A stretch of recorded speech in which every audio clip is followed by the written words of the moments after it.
You're looking at live pictures of the sky above the Utah Test and Training Range. In less than an hour, a 4.5 billion-year-old piece of the ancient solar system will be landing here in the desert. This is live coverage of NASA's OSIRIS-REx sample return. There's been nothing like OSIRIS-REx in NASA's repertoire. I like to call it the Daredevil spacecraft. 10 seconds. 9, 8, 7, 6, 5, 4, 3, 2, 1. And liftoff of OSIRIS-REx, its 7-year mission to boldly go to the asteroid Bennu and back.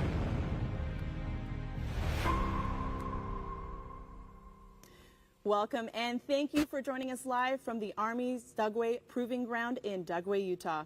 This is special coverage of America's first asteroid sample return mission, OSIRIS-REx, as it arrives back to Earth after more than 7 years traveling in deep space. I'm Lauren Ward, and joining me is Dr. Jim Garvin, Chief Scientist at NASA's Goddard Space Flight Center.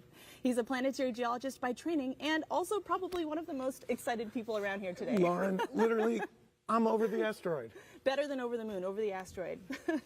Well, I'm excited to share the stage with you today. We've got a lot to discuss and a huge adventure straight ahead. And for those joining at home, Jim and I will be taking your questions live throughout the show. You can send those our way by using the hashtag AskNASA on X, YouTube, and Twitch.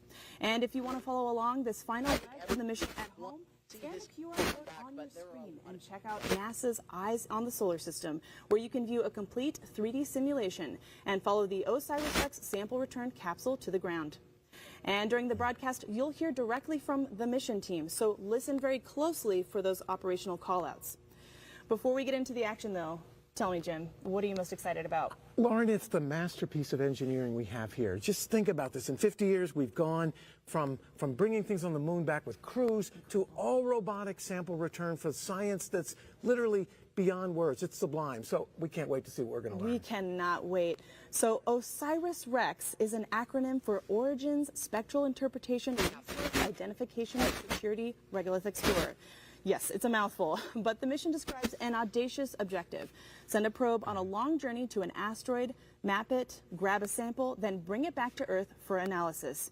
Following launch on September 8th, 2016, the plucky probe took an extraordinary route through the solar system until it reached the asteroid Bennu.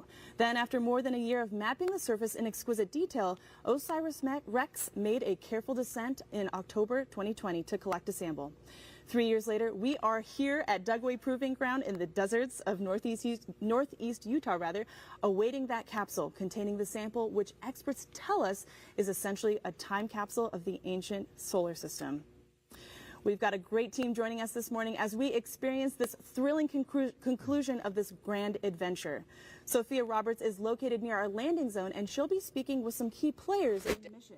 We'll also hear from James Traley, who will be tracking mission operations and bringing us real-time updates, essentially our eyes and ears inside mission control, which sounds to me like a good place to jump into the story. James, good morning. How are we looking? Yeah, good morning, Lauren and Jim. It's already been a very bright early morning for all of our team members involved in this mission. Just a little bit further north from us, about 4 hours ago in Waterton, Colorado, the team met to assess the readiness to release the SRC from the main OSIRIS-REx spacecraft.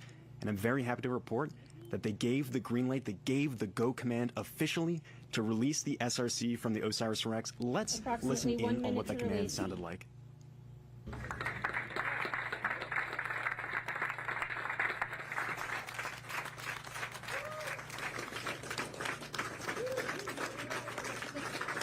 That command came after more than almost 4 billion miles of spaceflight and years of planning, plotting, and dreaming about this asteroid Bennu. The SRC has now been separated from the main OSIRIS-REx spacecraft and is coming in rain or shine today. So team members are keenly aware of the weather conditions out on the range. It's looking pretty great for today. We did have a bit of rain the other day, which softened up that landing spot just enough to make the SRC land perfectly smooth on that surface. The temperatures are going to be around the 50s, 50 degree Fahrenheit. Low winds out there, calm winds at the surface around 6 miles an hour, pretty light. Very clear skies this morning as well. As we were actually driving out, I saw a shooting star, a meteor, and in just a few moments, the SRC itself will be streaking across the skies as we begin to track it. Just a few moments ago, We heard the helicopters take off from here to head out to Wig just at the edge of the landing ellipse.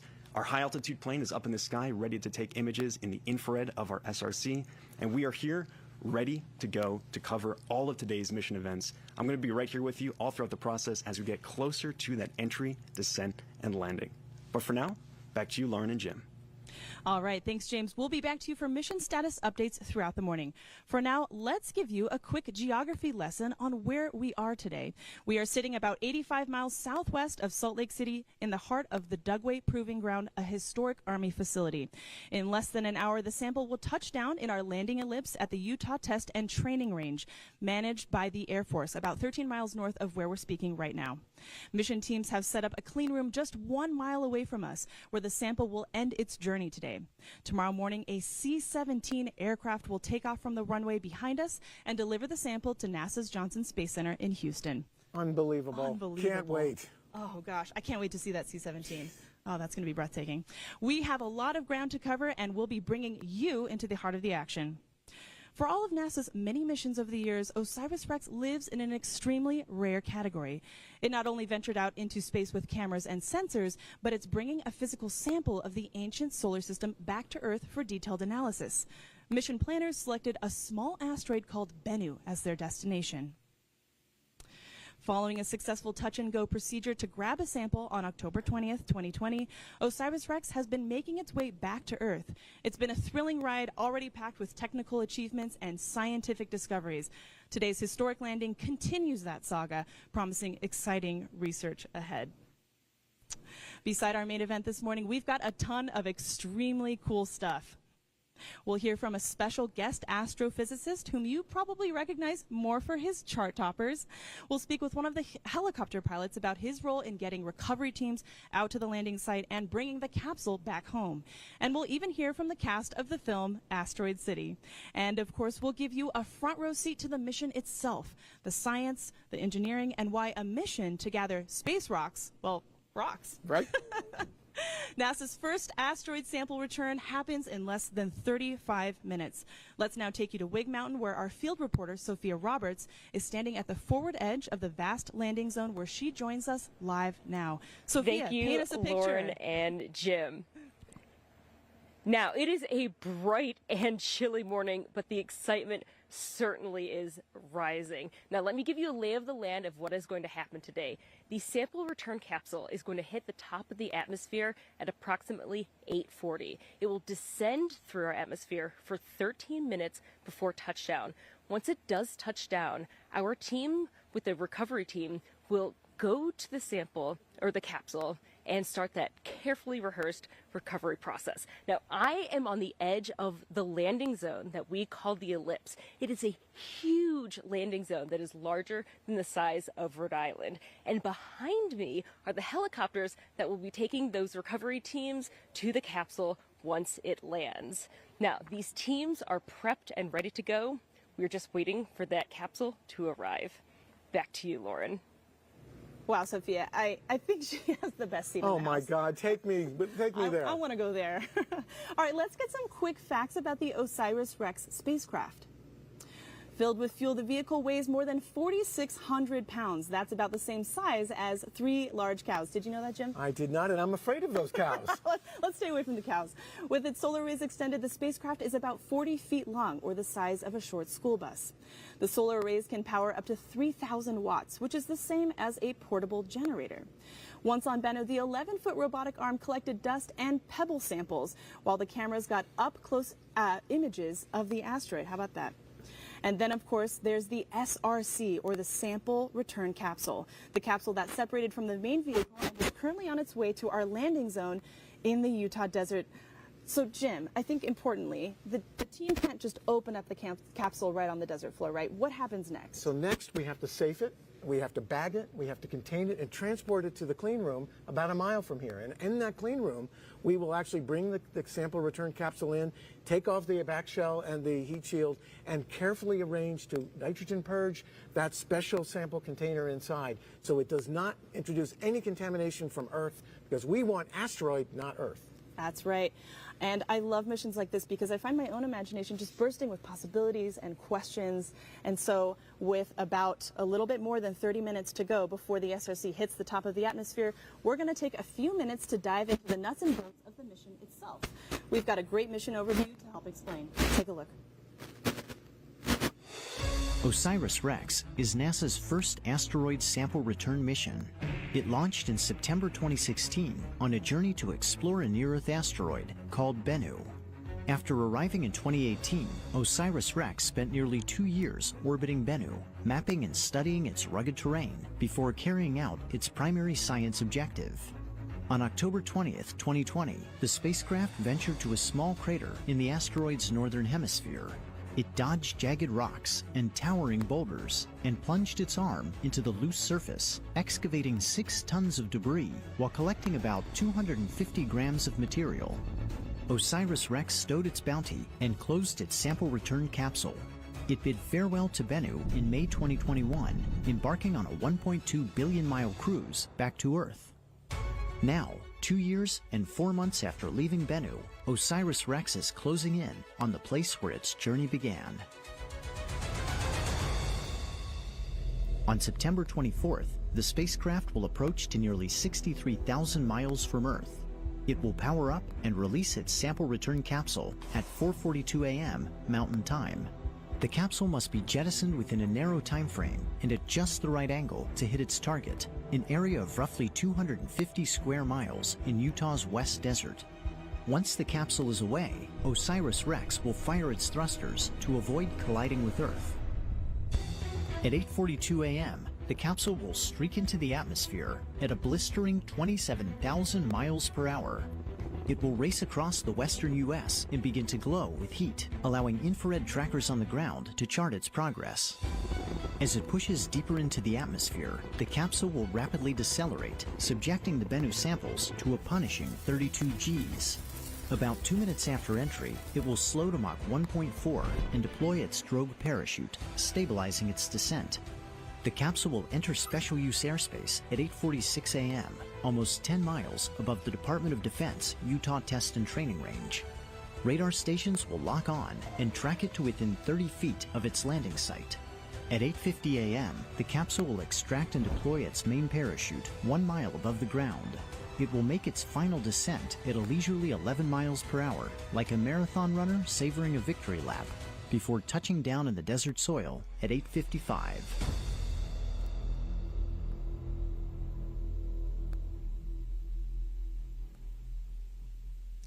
Wow, I get chills every time I see that. Me too. Amazing. All right, so we know you have questions, so please continue to send them to us using the hashtag AskNASA. But before we go any further, I've got a question for you, Jim. Why is the mission called OSIRIS-REx? It sounds like a new hybrid kind of dinosaur or something. It does, but it's actually the name of an Egyptian deity, a bird deity, but it means all the stuff the mission's going to be doing. So we're going to be searching for clues to the origins of our solar system chemically, looking at how we can ground truth all the data we have for asteroids from Earth, other spacecraft right up close with samples. We're going to look at the resource potential of asteroids, metals, hydrated water and hydrated minerals, and also consider security of our planet from these kinds of objects. It's a big name with a big mission with many things it has to do. It's multiple missions in one. Yeah, 3 missions in one, in fact. We know we have a global audience for this event, and throughout the morning we'll be taking questions submitted via social media. So let's take one now. All right, what do we have? At S4Mule_B asks, what's the significance of studying asteroids like Bennu for advancements in planetary science? These are literally the time capsules of the early solar system. With those bits and fragments we can never get here, so we go and bring them home to connect ourselves to the place we live, our solar system. So that's one of the big takeaways of this. We will read the clues of Mother Nature on how our world works in the context of all the rest of the planetary system. Fantastic. All right, let's take another question. What do we have? All right, from at Endanger817. Approximately how large is the sample size, and what kind of analysis will be performed? So it's about 8 or 9 ounces. It's about a size of a baseball and a half, and the kind of analyses are amazing. There are toolkits and instruments that can look at nanoscale characteristics that you wouldn't imagine. We could see the hairs on a foot of an ant, but we'll look at those in the context of another object in the solar system. So, wow. Wow, indeed. All right, we'll be taking some more questions throughout the morning. Okay, so let us head back to the ellipse to talk to Sophia. I understand, Sophia, you've got a critical team member with you. Take it away. Thanks, Lauren. Yes, I am joined right now by Stu Wiley, who is the Oscar or on-scene commander of this recovery mission. Thank you for joining me, Stu. Thanks for having me, Sophia. All right, so you are the person who kicks off this whole process before even the recovery team gets on the ground. Can you walk us through your process? Yeah, so essentially what's going to happen is that once the capsule is undershoot, we'll have a better idea of where it's going to land on the range. And based on that, I'll know exactly what kind of weapon systems we used in that area, what kind of tests we've done in that area. So I'll know better what kind of hazards are in the area. Once I land on the ground, I'll do an initial sweep of the area and methodically move towards the capsule and mark any kind of hazards that I find, whether it be munition hazards, of course, and or the industrial hazards, and even the environmentally sensitive areas that we have out here. So. All right, and how did you prepare for this today? So preparation has been in the process for a long time. Between myself and Jasmine Nakayama, we've got 40 years worth of explosive knowledge. Most of it is on this range here, so we know the ranges very well. The team and the UTR have been working together, both Lockheed and NASA, and we've been doing rehearsals so that we are more familiar with their capsule, and they're more familiar with our terrain here as well. Yeah, so. And this is an active proving ground here. So what are the other steps that we have to ensure that our teams are safe? Yeah, so at the Utah Test and Training Range, we do have a lot of different hazards out here. Like I said, the weapon systems that we test. We're going to keep them safe from that. We have, again, done many of the preparations with them already. They've taken safety briefings. They've been briefed on the actual items that we've dropped out here in their range safety brief. One of the hazards that we're going to be dealing with, though, is the helicopters that you see behind us, and they've been through practices getting on and off the helicopters and working in and around them. But I think the biggest hazard that we're going to have is slipping. We had some recent rain, so that I think is going to be our biggest hazard, but it could be fun too. So. Well, wonderful. I know that you have your last preparations for the day, so I'm going to let you go, and thank you very much for joining us. Thank you, Sophia. Thanks, Sophia. Stu's got a big day today. Oh, my A lot goodness. to do. All right, Jim, we know we have space fans from all walks of life all over the world. One super fan in particular is a well-known astrophysicist with an atypical side hustle. But I'm guessing you know him probably more from his side thing than his science thing. Well, that's right. He's literally space royalty and rock royalty. Perfect for a mission to bring back rocks. Just a true rock star. Let's let him speak for himself. Hello NASA folks, space fans, asteroid aficionados. This is Brian May of Queen, as you know probably, but also immensely proud to be a team member of OSIRIS-REx. I can't be with you today, I wish I could. I'm rehearsing for a Queen tour, but my heart's there with you as this precious sample is recovered. Happy sample return day, and congratulations to all who worked so incredibly hard on this mission. Especially my dear friend Dante, with whom we already created this beautiful book. God bless you all. Speaking of rock stars, joining us is NASA's Lori Glaze, Planetary Science Mission Director. Welcome, Lori. Hey, good morning. Great to have you here, Lori. Great to have you. And you and Jim go back quite a ways, right? Oh, yes. Jim and I actually go back several decades, but we've been working together closely for many, many years, and it's so good to see you here. What an exciting moment. Lori. Thank you. It is a really exciting day. So OSIRIS-REx is part of a larger autumn for asteroid autumn, as we've been saying. Can you talk about some of the other missions that are happening this fall? Happy to do that. It is really exciting. We have lots of asteroid missions, and actually 4 of them have major milestones coming up this autumn. Right on the heels of the sample return happening today. In 2 days, On September 26th is the one-year anniversary of a little mission you may have heard of last year called the Double Asteroid Redirection Test, demonstrated for the first time humanity's ability to deflect the path of an asteroid. How cool is that?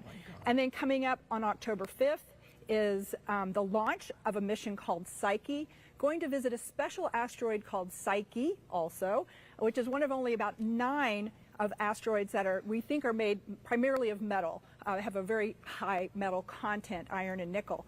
And then about a month after that, on November 1st, is going to be the first asteroid flyby of our mission called Lucy, which will ultimately visit Trojan asteroids that lead and trail Jupiter in its orbit around the sun. But in November, we'll fly by a main belt asteroid called Dinkinesh. Wow. Wow, check that out. It literally is an asteroid arm. But Lori, one other thing, you know, OSIRIS-REx, you know, is a multi-purpose mission, all this great stuff you mentioned, and one of its key jobs is to help us with planetary defense. How does it do that way out there? So actually, OSIRIS-REx gave us some really important new information about an effect, a force that occurs on asteroids called the Yarkovsky effect. And what that really is we know there's gravitational pulls on the asteroids, and we can predict that with our trajectories, but Yarkovsky effect says that the sun's radiation heats up one side of the asteroid, and then as the asteroid rotates, the radiation radiates off into the deep space. And that actually kind of acts as a force that kind of pushes back against the forward trajectory. And so it changes our predictions on where the asteroid might be. Over time, it really makes a difference. And OSIRIS-REx gave us some fantastic new measurements on that effect. Unbelievable. Wow, that is truly unbelievable. Nobody appreciates the planetary defense aspect more than me and Jim. Yeah, we want to be safe. Big fans, big fans. Really, really quickly here. You know, this isn't the end for OSIRIS-REx. What's next? Yeah, so really exciting. Now that the spacecraft has released the capsule successfully, about 20 minutes after that release, we're now repurposing the spacecraft for a new mission called OSIRIS-APEX, where APEX stands for Apophis Explorer, and it's off on its new mission to explore the asteroid Apophis, which is going to have a close flyby of Earth in 2029. All right, Lori. Stay tuned, everybody. Unbelievable. That is fantastic. Well, thank you so much, Lori, for Thanks, joining Lori. us. You're going to stick around for the show, right? Oh, absolutely. Absolutely. Okay. This will be the biggest U.S. sample return since the Apollo mission to the moon. But this is not the first time that anyone has captured a piece of an asteroid. On the arrival of the historic OSIRIS-REx sample, we celebrate that the Japanese Space Agency, or JAXA, has already visited 2 asteroids, Itokawa in 2005 and the asteroid Ryugu in 2019. The missions Hayabusa and Hayabusa 2 proved that it could be done and paved the way for today's ambitious goals of this daring enterprise. All right, let's send it back over to James for an update on mission operations. Go ahead, James. Yeah, thanks, Lauren. So everything continues to be nominal. I've been tracking the mission status here. Everyone looks dialed in, ready to go. You saw a few moments ago Sophia with Stu Wiley, our on-scene commander. He's ready to go. He understands the mission. They are ready to get out and recover that sample today. And as I mentioned earlier, just a few moments ago, actually I guess a couple hours ago at this point now, the SRC was released from the main OSIRIS-REx spacecraft. When that release took place, it was given an initial spin, which kind of preserves its angular momentum, its speed as it's coming in to Earth's atmosphere. It's similar to throwing a perfect spiral on a football, and teams are hoping for that perfect touchdown today. What you're about to see is basically the equivalent of throwing a touchdown pass over 10 football fields away and landing it perfectly in that end zone. So you can see on your screen now the mission operations team. They are just next door, dialed in, ready to go. They've been monitoring the vitals of the SRC all morning. They've been there in the room, prepared and ready to go. I'm sure they are absolutely thrilled for this moment. They might even see themselves on the screen there in a second, but they are hype and ready to go. This is the Lockheed Martin team just a little bit north of us in Waterton, Colorado. They are also dialed in. They're the ones who gave that initial command this morning to release the SRC from the main OSIRIS-REx spacecraft. You just heard from Lori that OSIRIS-REx is now on its way to its extended mission. OSIRIS-APEX visiting that near-Earth asteroid Apophis. A lot coming up in just a few moments. We're going to hit that key milestone of entry, descent, and landing. 13 minutes of punishing descent through Earth's atmosphere to us here in the Utah Test and Training Range. A lot coming up in just a few moments, but for now, back to you, Lauren and Jim. Thanks, James. Very soon, NASA's Artemis program will be bringing us more cosmic samples to study by visiting a familiar beacon in the sky. Give us 60 seconds, and we'll give you the moon. Artemis 3 will be the first sample return mission of NASA's Artemis program, sampling rocks and regolith from one of 13 candidate regions on the moon, all located near the lunar South Pole. The Apollo lunar landers returned a treasure chest of samples that taught us about the history of the solar system, dating back about 4 billion years ago. Artemis missions will explore areas near the South Pole on the rim of the moon's oldest basin, the enormous South Pole Aitken Basin. Artemis will explore areas nearly 1 billion years older than those explored by Apollo. Lunar samples from Artemis 3 and future missions will help scientists interpret the impact history of the moon and Earth, as well as increase our understanding of planetary processes. OSIRIS-REx, the first U.S. mission to collect a sample from an asteroid, will return samples from asteroid Bennu. The rocks and dust collected will offer generations of scientists a window into a time when the sun and planets were forming over 4.5 billion years ago. Samples from OSIRIS-REx and Artemis could rewrite our understanding of the evolution of the solar system. And that's a look at your Artemis Moon Minute. Boy, Jim, how can you not get excited about that? Oh my gosh. Oh boy, that's going to be so cool. All right, Sophia is standing at the forward edge of the recovery zone with an update. Take it away, Sophia. All right, thank you, Lauren. We are under 20 minutes away from EDL. That is entry, descent, and landing. And I don't think there's anyone here on planet Earth who has anticipated this day more than the principal investigator of the mission, Dante Loretta. Thank you for giving us time here today. My pleasure. It's great to be here. All right, so you are here on Wig Mountain because you are on the recovery team. That's right. Can you walk us through what you're going to be doing today? So I'm part of the environmental sampling group. From day one, this mission has paid attention to keeping that sample pristine. And we're going to come down. We had some rain on Thursday. Most likely we're going to be encountering mud out there. We're also interested in the air quality and any water that might be standing, just so in the very rare event that any of that material somehow comes into contact with the sample, we have a record of it and it won't compromise our science. Ah, wonderful. And I think one of the really exciting things about a mission like this, especially with you working with the University of Arizona, is that you're partnering with educational institutions. So can you talk a little bit about the legacy that a mission like this has? Yeah, thank you. I'm a professor at the University of Arizona in the Lunar and Planetary Laboratory, and our history goes all the way back to the Apollo missions. The founder of our lab, Gerard Kuiper, mapped the moon, helped pick the Apollo landing sites and the Surveyor landing sites, and we have been involved in every major NASA planetary mission since then. And really the best part of having a university lead a program like this is that it's a great training ground for the next generation. I've been on this program almost 20 years, and I've watched multiple generations of students grow up, become professionals, either join the team. We always take our team members on board when we need to fill roles, or off into other careers in aerospace engineering, science, and many other disciplines. It's really great to foster those incredible questions about our universe. Absolutely. And I know that you need to get back to your team to go on that recovery process. The moment's almost here. Yeah, so thank you so much for joining us, and best of luck out there today. Thank you. All right, back to you, Lauren. Great, thanks, Sophia. Wow, I can't wait for Dante to get his moment in the sun. Goes Dante. That is amazing. All right, so Jim, the whole OSIRIS-REx spacecraft is not coming back today, right? It's just a part of it. That's right. This is the whole spacecraft, 40 feet long, the size of a school bus. But this special little thing here, the sample return capsule, is bringing home the goodies. And that's what we've just released, and it will be entering the atmosphere, and you'll be hearing all about it. And the samples were collected at the asteroid back in October of 2020 from this TAGSAM thing that inserted them in the capsule, and the capsule was released. So that's what comes home. The rest of this goes on to Apophis. That's right. We just heard Lori talk about that. But let's move over and take a look at this this replica SRC capsule. Now, this was an engineering model that was used in tests a few weeks ago for a drop test. Can you talk a little bit about the engineering of this? That's right. This is a very special spacecraft, just like a small version of what we use to bring crews back when they come back home to Earth from the space station. It has a heat shield. It's about 30 inches across, so it's pretty big. It weighs over 100 pounds, has a back shell, and inside it has the goodies, the sample return canister and the sample cap, the small sample canister. So this is the vehicle that brings those samples protected from all those changes in environment from the top of the atmosphere, 13 minutes of descent, to the touchdown point that we're waiting for today. This is a very special spacecraft. It absolutely is. And it also was used in a drop test, as I mentioned. Let's take a look at some of that footage now. Right. So just a couple weeks ago, we dropped this replica, this engineering test unit, from 5,000 feet with a parachute deployment and went through all the operations, the choreography we need to actually make sure we can do it today. And that's what's going to be coming up. And it worked wonderfully. We inflated the big 24-foot parachute.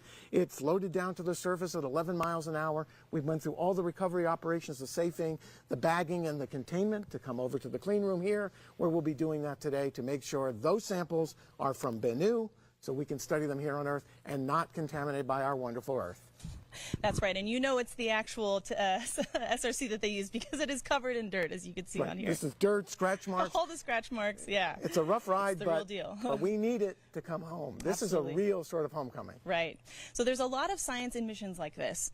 Not only is the SRC a treasure chest with material from the ancient solar system, but the mission itself is a platform for vital research about a range of things that you might not have expected. SciFly's mission is to collect visual, infrared, and spectral data on spaceflight vehicles, including the OSIRIS-REx sample return capsule on its return to Earth. This gives engineers and scientists unique insight into our most challenging questions about hypersonic fluid dynamics by providing data critical to flight safety systems. The scientifically calibrated in-flight imagery team uses ground-based sensors and instruments flying on various aircraft to image asteroid sample returns, launch abort systems, parachute tests, rocket launches, and capsule returns, including Artemis 1 on both launch and reentry. The data we capture provides engineers with information on vehicle performance relative to what computational tools and wind tunnel tests predict. It takes extensive planning to get it right. Upon its return from the asteroid belt, the OSIRIS-REx capsule will be traveling at 12 kilometers per second, or about 27,000 miles per hour. That's nearly twice as fast as objects coming back from low Earth orbit, and it will be among the 4 fastest human-made objects ever to fly in Earth's atmosphere. In partnership with the Japan Aerospace Exploration Agency, Rocket Technologies International, and universities in Australia and Germany, SciFly is coordinating 3 ground stations and 4 aircraft to collect data on the sample return capsule's trajectory, heat shield performance, and the plasma environment surrounding the capsule as it speeds to the surface, all of which will help NASA understand its performance and help future planetary entry missions succeed. Joining us now is NASA's Kate Calvin, Chief Scientist and Climate Advisor. Kate, thank you so much for being here. Thanks for coming. Thank you for having me. It is wonderful to have you. All right, so as NASA's Chief Scientist, you're looking at the big picture. How much teamwork across the agency has made a day like today a possibility? A mission like this takes a big team, both within NASA and without. So outside of NASA. So the mission is managed by Goddard Space Flight Center in Maryland. The sample is going to be going to Johnson Space Center in Texas after it leaves here. Marshall Space Flight Center in Alabama does the overall program management.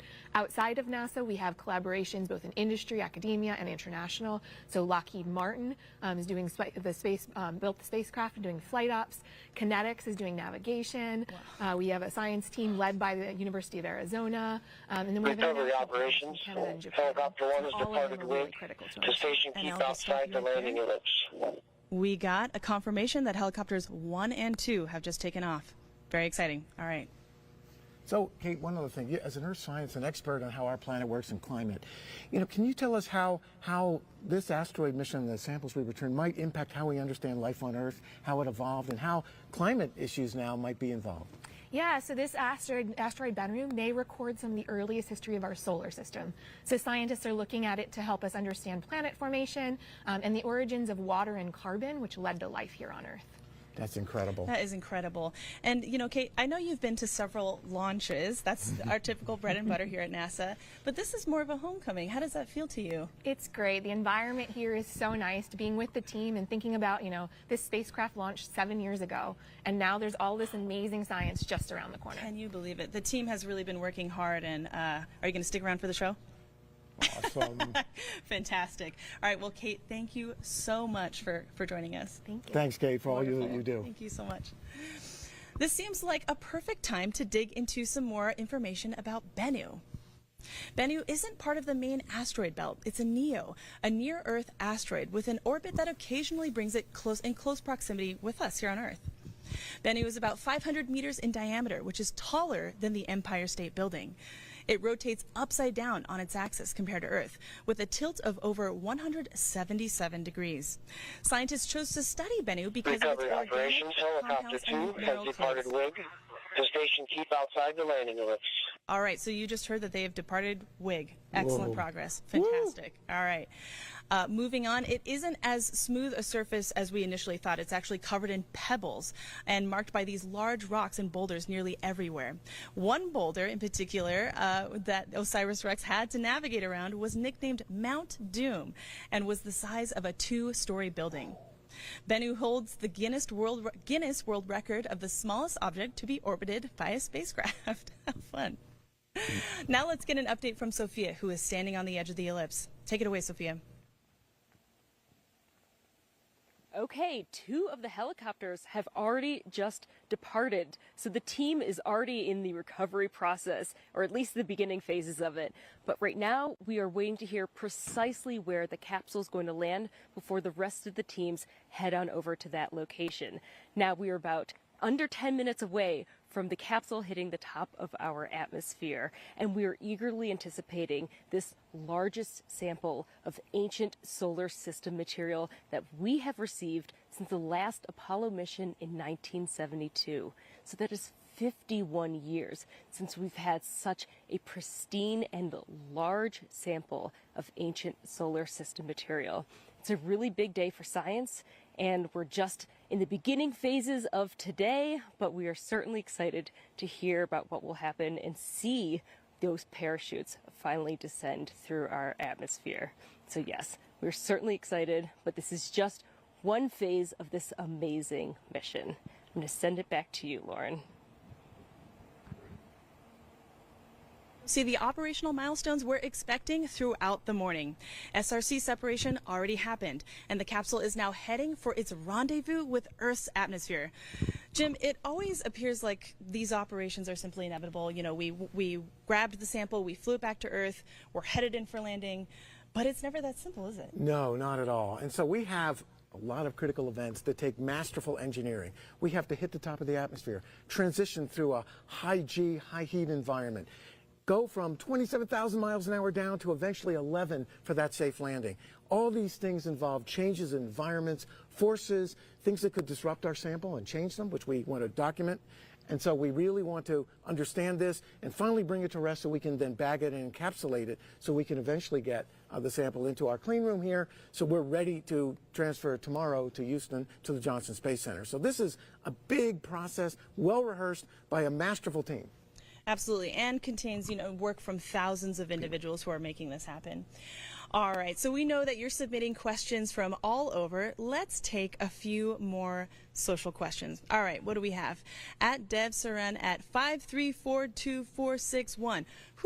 What are the preliminary steps to take to test a sample? The preliminary steps. So first thing we do is, of course, bag it here and get it into the clean room and get that sample, that sample canister inside the sample return capsule, get it under nitrogen purge, meaning we flow nitrogen gas so no Earth atmosphere and microbes get involved.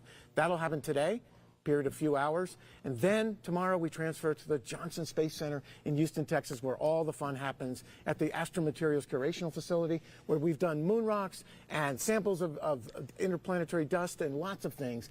Those colleagues in a special clean room perfectly designed for this mission will unpack those precious samples in the small sample canister, the small device that was used on the end of the TAGSAM, and they will go through a process to get it checked out, to do early reconnaissance, and to protect it very carefully. That is incredible, and they built that whole clean room. No other asteroid samples before. Right. This is the first one. First ever. First ever. As the SRC approaches the edge of Earth's atmosphere, we are just moments away from the world's largest ever asteroid sample return. Jim, what are you feeling right now? I am literally tingling all over with exhilaration. This is a small step for a capsule and a giant leap for science. It really is, and if that's one thing we can impart, that is it. This is a huge, huge milestone, a great achievement. So this is it. We are just 15 minutes away from the OSIRIS-REx sample return, a journey of 7 years and nearly 4 billion miles. The work of thousands culminates in this moment.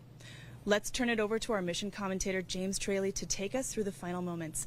James, we're all yours.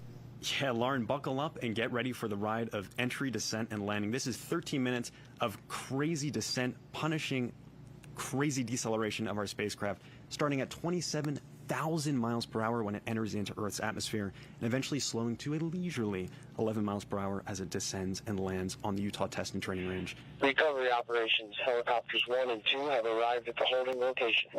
So good news, our helicopters are ready to go and begin those recovery operations just as soon as we have confirmation of touchdown here. And as the sun begins to rise in the west coast, the SRC is going to be streaking across the atmosphere above San Francisco, California, about 82 miles in altitude. It's going to be coming in hot, over 5,000 degrees Fahrenheit, almost a couple seconds after it hits that atmosphere. That's about half as warm as the surface of the sun, to give you some context. But don't worry, our sample will be safe and sound within. We have a heat shield, which is made of a phenolic impregnated carbon ablator. It's a very fancy term to describe what's going on with this heat shield. It basically ablates away or burns away any kind of heat flux that develops on that outer shell, making sure that our sample is safe and cool within. Similar technology that we use with astronauts coming back from the moon or any kind of other landers that we have going into planets and moons. So we're just a couple moments away from this key moment. It's going to be very exciting next couple 13 minutes here, and you'll hear a couple call-outs come in from just next door in our mission operations team as they begin to get us ready for this key moment. It's a journey of 3.86 billion miles getting reduced to the scale of mere miles, 82 miles above the surface of the Earth in San Francisco. A couple key events are going to happen as soon as we get into the Earth's atmosphere. Very quickly we're going to deploy our drogue parachute. This is for stability, stabilizes our descent, and make sure that we are continuing to target that landing ellipse that is here in the Utah Test and Training Range. It is a 36.5 by 8 mile landing ellipse that is here, marked out for that recovery operation. You see on your screen now the mission ops team eager at the edge of their seats for that first call out of Earth atmospheric entry. Very exciting moment coming up in just a few seconds here. We're about 20 seconds away. You see the team at Lockheed now, all standing ready on the edge of their seats.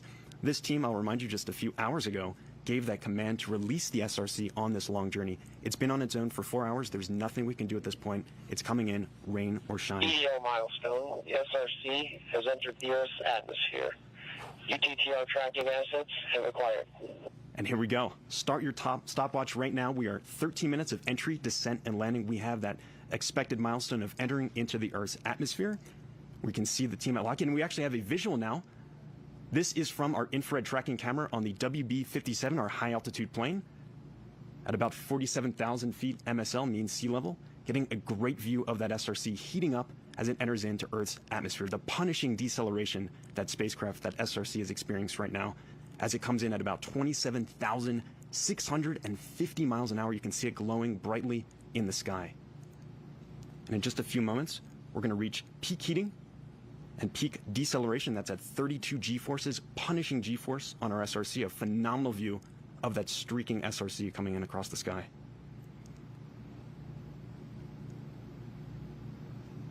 At this point, we have entered in over San Francisco, California, and are very quickly going to be approaching the Utah Test and Training Range just a little bit further to the east. Entry was at EO milestone. SRC is experiencing maximum heating and maximum deceleration. So you just heard right there, we're experiencing that 5,000 degree Fahrenheit maximum heating, burning scalding hot on that heat shield that is protecting our sample within, and maximum deceleration that is at 32 G-force, punishing deceleration from Earth's atmosphere, the drag forces that are acting on that SRC.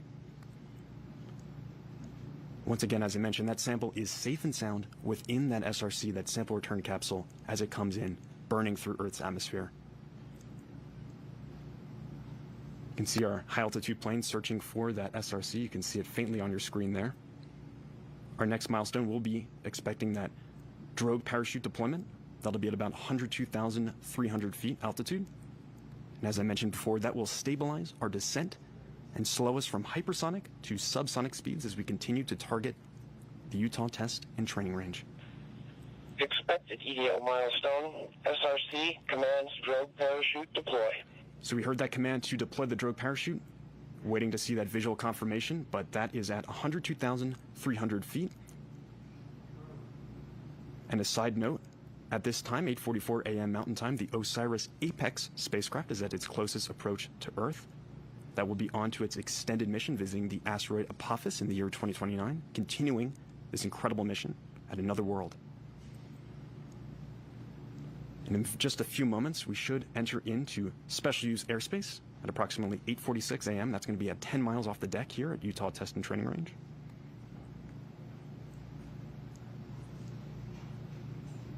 You can still see that SRC on your screen very faintly in the distance. Still quite warm, that fireball that literally was a ball of plasma just a few moments ago when it first entered into the Earth's atmosphere.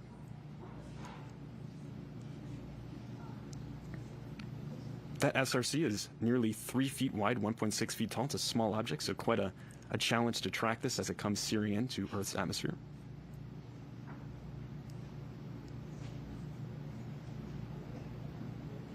And in just a few moments, we should be entering into special use airspace. This area was specifically chosen for this mission. It's a wide open, vast desert space, relatively flat, perfect to land this sample today.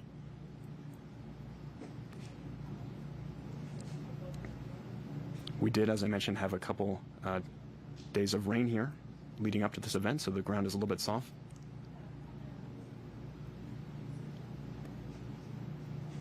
You can see our SRC.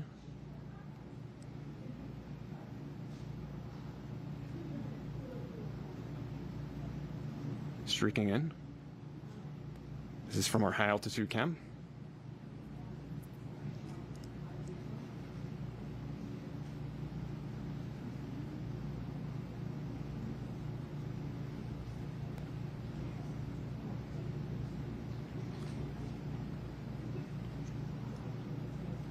Our next milestone, we should be expecting main parachute deployment at around 8:49 a.m. Mountain Time. That will be at around 5,000 feet elevation. We continue to track with our high altitude camera here.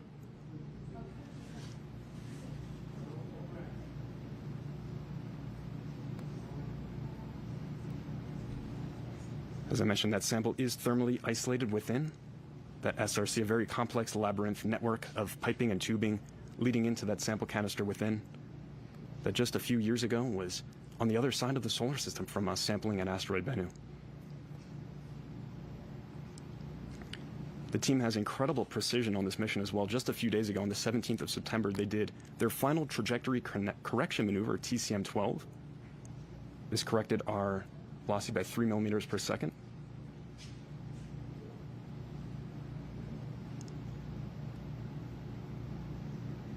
We see EDO milestone.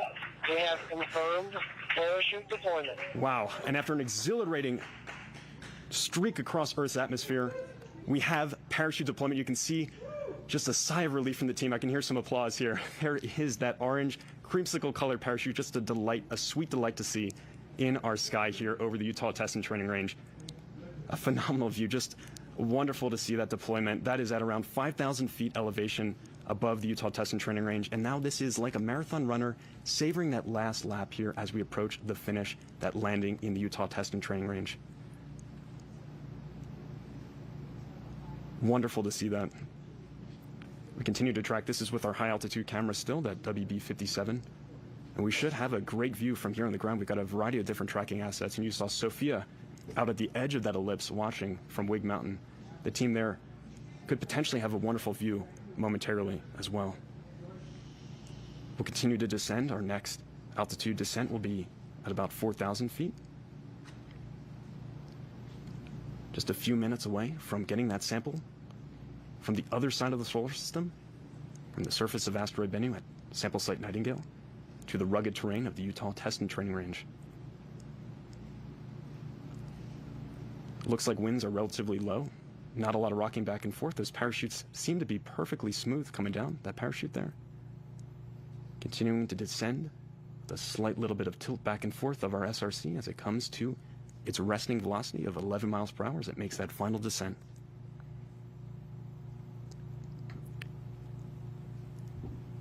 That parachute deployment was given internally by the spacecraft. All of what you're seeing now is autonomous on board that SRC. And once that successfully lands, the teams will begin the next crucial phase of this mission, the sample recovery operations.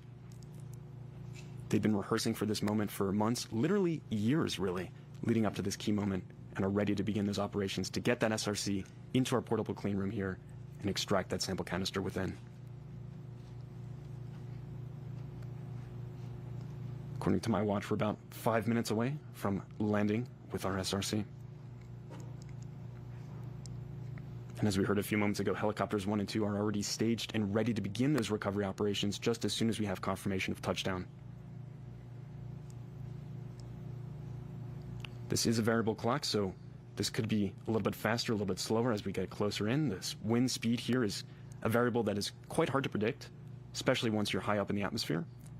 We did release a weather balloon earlier on this afternoon, or earlier on this morning rather, to get a profile of our atmospheric conditions. The team puts those into various models as they prepare for this key moment. But once again, they are a little bit hard to predict, a little bit of variability, so we may kind of bounce around a little bit on that predicted OSIRIS-REx sample return capsule touchdown time.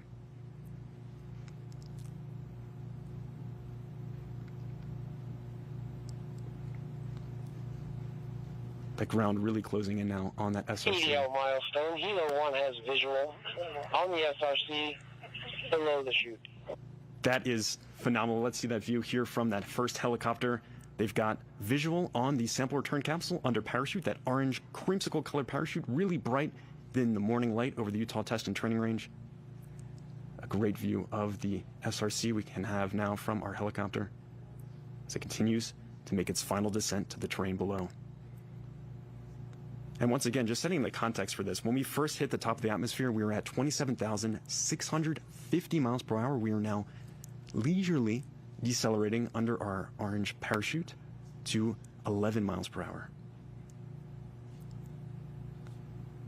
Incredible amount of deceleration there as Earth's atmosphere really helped us out quite a bit, getting that initial deceleration, our drogue parachute initially stabilizing our descent, and then ultimately that main parachute bringing us home.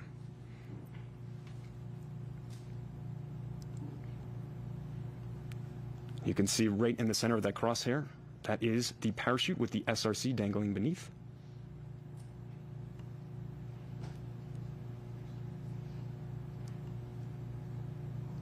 The team on the WB-57 doing EDL milestone. We have touchdown. I repeat, EDL SRC has touchdown. And touchdown of the OSIRIS-REx sample return capsule. A journey of 1 billion miles to asteroid Bennu and back has come to an end, marking America's first sample return mission of its kind and opening a time capsule to our ancient solar system. Unofficial touchdown time, 8:52 a.m. Mountain. And the team can now breathe an immense sigh of relief. We now have the sample return capsule, the SRC, containing pieces of the asteroid Bennu. You see the reaction there just moments ago as they got that sample back on the ground.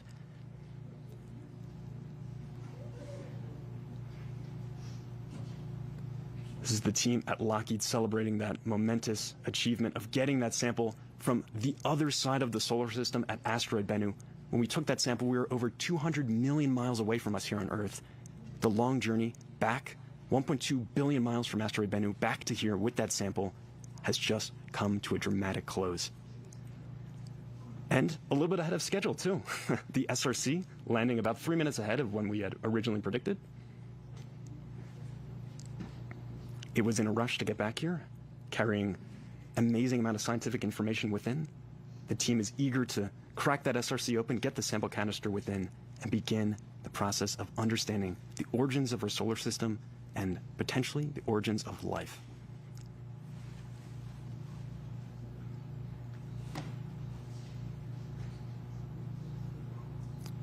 We're not in the clear just yet. A key piece of the mission is about to get underway. This is the recovery operation phase. Once the team has officially confirmed the exact touchdown location, they'll be flying out on 4 separate helicopters and will operate much like a Formula One pit crew, if you will, to recover the SRC, take environmental samples at the landing zone, the LZ.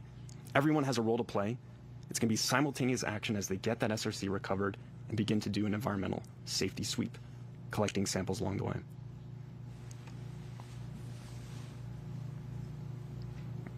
You see our mission ops team just next door.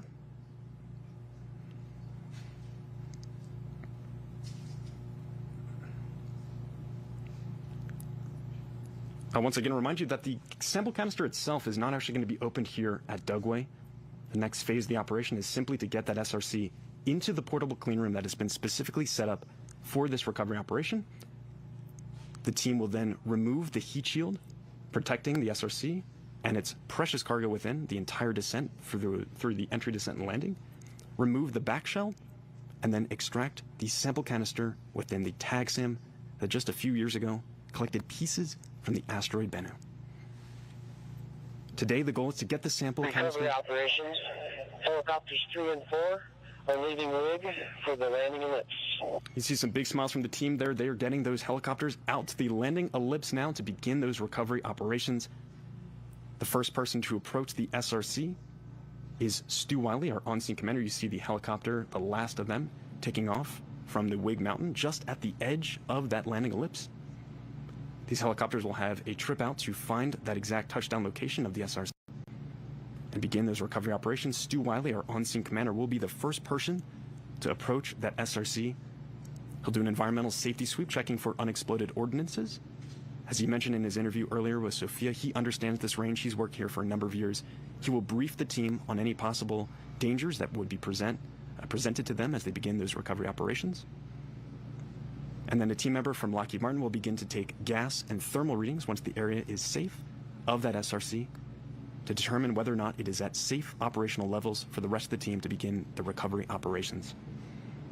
As I mentioned, this is going to be simultaneous action. The team has prepared. They're all going to be wearing these bright white UV shirts, sample recovery shirts, and you'll see them walking out to that sample in just a few moments here once those helicopters land. A great view once again from our high altitude plane. You can see the parachute there next to our SRC. There is a possibility that there could be unexploded ordnances from that parachute. There is a mortar inside that is to fire to disconnect the parachute from the main SRC to help it come to a final rest.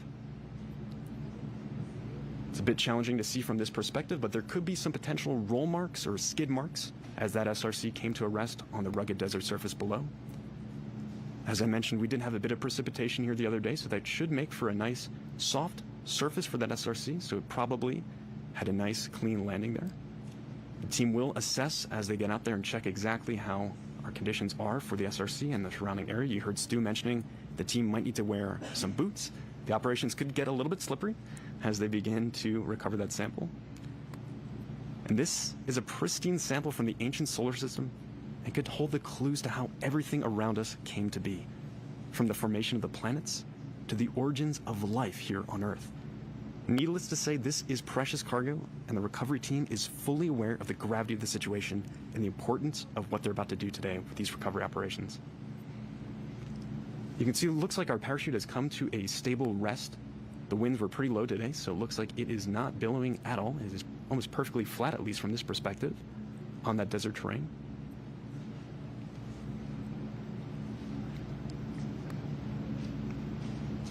And throughout all these operations, the crew member safety is paramount. So you'll see the team probably huddle up a couple times as they begin these recovery operations to make sure that everything is safe and continues to be nominal as they make their initial safety sweep. All of this recovery should be a very quick process, usually. They've rehearsed for this again for months. They've been out here all summer really rehearsing for this moment. They did a drop test last month. They've also had numerous rehearsals actually practicing containing that SRC, getting it on a sample carrying fixture. Recovery operations, WV has located the parachute on the ground. You just heard that confirmation from that high altitude plane locating that parachute on the ground. This location info will be relayed to our team members aboard those helicopters as they begin their approach out to the landing zone.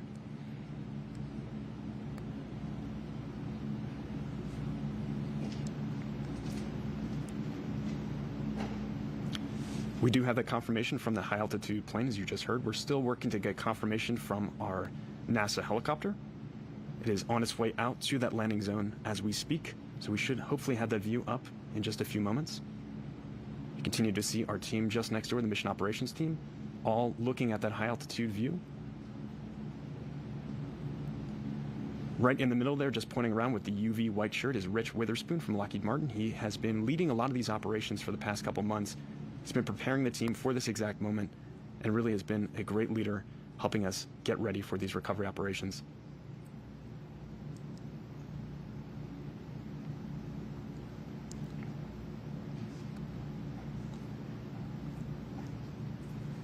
Yeah, so this ellipse here, this landing zone, is a quite large setup here, and this was chosen intentionally for this mission.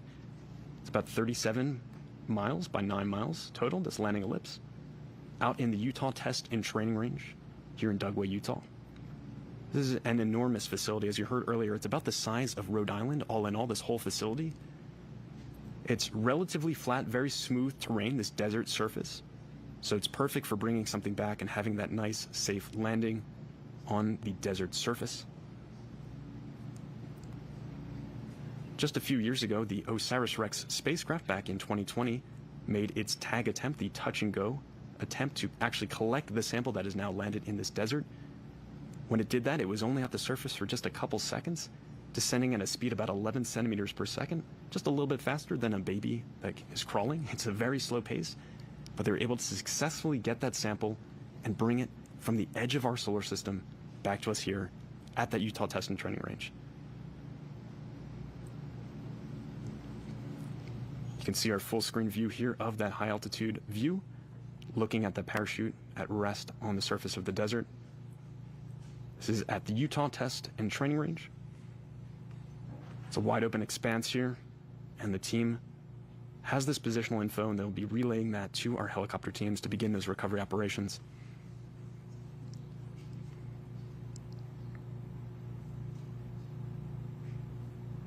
And what you'll see in a couple seconds here, the recovery team, the recovery crews are responsible for securing the sample return capsule, the landing site around it, and helicoptering the SRC to a portable clean room that's located just next door here on the range. And just a little bit later on, it's going to be attached to a 100-foot long line beneath one of the helicopters, and then will actually be flown to the clean room. This was determined to be the best possible way to transport that SRC safely and efficiently, to get it on a nitrogen purge and maintain the pristine nature of the sample within. As I mentioned, this is an enormous ellipse, 37 by 9 miles. It's a large expanse to cover by car. It's a very bumpy ride out there as you kind of start to make your approach across this rugged terrain. With the helicopters, it will be approximately a 20-minute flight back with that SRC. They take it at a nice slow pace, effectively parading the SRC around, just giving it its last big moment as it is served its purpose officially at this point of getting that sample canister safely here to Earth. Once we actually land and begin those recovery operations, you'll see a lot of team members out beginning to take samples, both air and also soil samples from around the area. These are places of interest for the sample curation team that will actually open up the sample canister in the coming days down at the Johnson Space Center in Houston, Texas. They have a phenomenal sample curation facility there, and these samples from asteroid Bennu will join a historic collection of other asteroid materials, including samples from the Apollo mission, samples from both the Stardust and Genesis missions, as well as Antarctic meteorites that were collected by our scientists. In the coming days, we'll actually know exactly how much sample we got back from Bennu. The original mission requirement was 60 grams of pristine sample from the asteroid surface. Based on some very clever engineering, the team believes that they have potentially 250 grams, or 6 times that mission requirement, inside.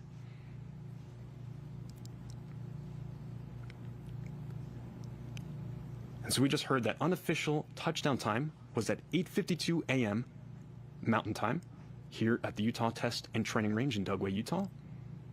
If you're just joining us, you see that view right now from one of our high-altitude planes observing our touchdown location.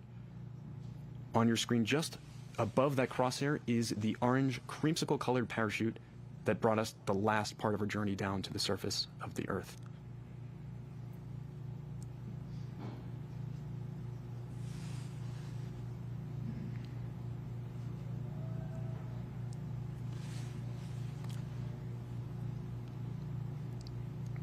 You heard from Jim earlier that main parachute is about 24 feet across.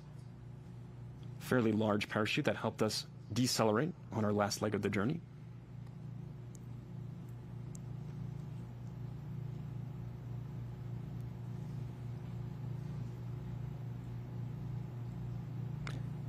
And so we just heard a confirmation, actually, that the main parachute deployed much higher than was originally anticipated. It was originally supposed to deploy at about 5,000 feet elevation, but it actually deployed at around 20,000 feet, so much higher up. So that would explain our kind of earlier touchdown time than expected here.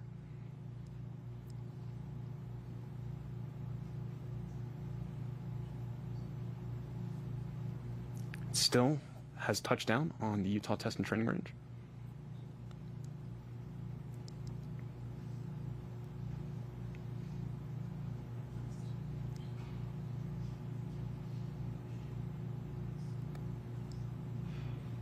Team members continue to fly out to this location aboard helicopters. As I mentioned, there are 4 recovery helicopters in total. The mission operations team is continuing to monitor the situation. They're the ones who are relaying us that info about that high parachute deployment, that 20,000 foot parachute deployment.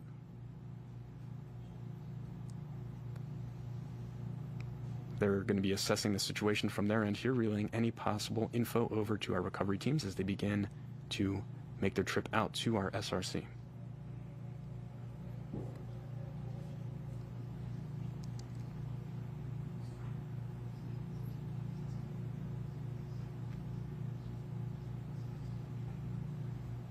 One of the first goals once the team gets out there is to safe and stow the parachute. Begin to mark places of interest, as I mentioned, for that curation team to begin sampling. This is all a very well-coordinated machine, very well-oiled machine that operates in tandem. They've rehearsed extensively for this moment.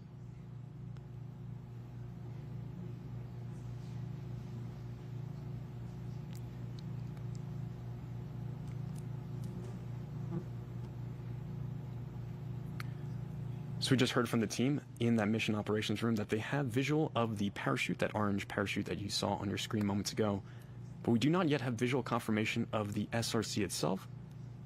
The team is continuing to survey the region, looking for that sample return capsule.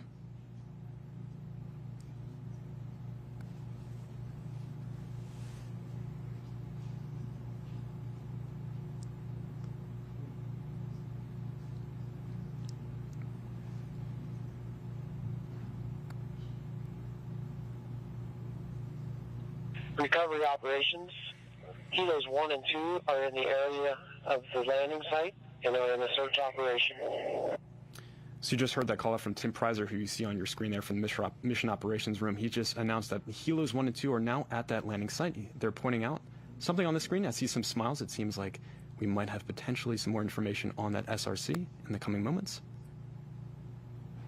Helos 1 and 2 will be surveying this region, looking for both that SRC and also eyeing up the region, looking at that parachute that was deployed. Recovery operations. All of the ground supported vehicles have left rig and are in pursuit of the landing zone. So some more team members are going to be heading out to that landing zone as well in support of those 4 helicopters that will be the main group recovering that sample. The main helicopter will be actually attaching that sample return capsule once the team has it located and ready to prepare for recovery operations. They'll load that on long line. You can see once again, some team members pointing at items on the screen here. We'll hopefully get confirmation in the coming minutes of that SRC location. Tim Prizer pointing at the screen now, wondering if he has any more information for us on where that sample return capsule location would be. We do have visual confirmation of that parachute, as I mentioned.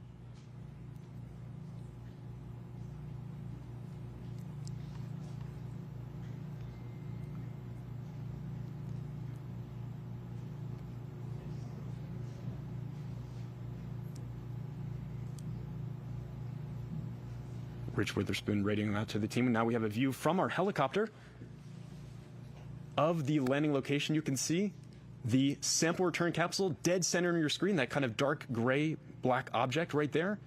And then just to the right of it, a little bit below, is our parachute.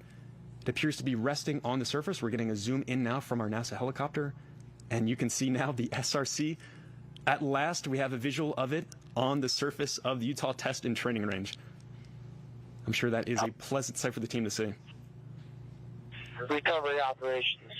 Helo 2 has visual on the SRC. I repeat, SRC has been located. And we have visual on that SRC. It appears that the parachute has also disconnected. It's a little bit off from that SRC, disconnecting from the back shell. The SRC appears to be resting on its nose, that heat shield that protected it the whole way down through that entry, descent, and landing. Lockheed is celebrating that moment. I'm sure they are breathing another sigh of relief here. It's been a wild morning for everyone involved. They've been up since the crack of dawn, just a little bit further north from us in Waterton, Colorado. They gave the go command to actually release that SRC that you see on your screen right there from the OSIRIS-REx spacecraft about 4 hours ago. It then ventured entirely on its own and now sits on its own for us here in the Utah Test and Training Range. So now that we have visual, the teams should be able to begin the recovery operations in just a few moments. As I mentioned, that first person on scene will be the on-scene commander, Stu Wiley. He'll be doing an environmental sweep. We're getting a nice close-up view. You can see the parachute disconnected. You can see some of the wiring of it there, just a little bit off the edge of our SRC. The SRC looks quite charred up from that entry in. That was expected as we heated up to temperatures over 5,000 degrees Fahrenheit upon entry into Earth's atmosphere. You can see a great visual of some of that rugged terrain out there. Just a sweeping expanse, very panoramic terrain at the Utah Test and Training Range. It's a great location for us to land this sample. The team looking a lot more relieved now that we actually have visual. And we should be able to begin those recovery operations shortly.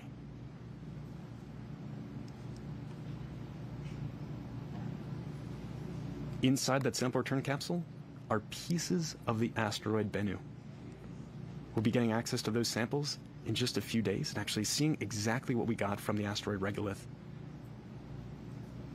This mission continues to amaze me and everyone involved here. The engineering is ingenious for this mission, getting us with a robotic explorer to the edge of the solar system, collecting that sample, safely stowing it, and then actually transporting it back here to Earth for us to open up and analyze.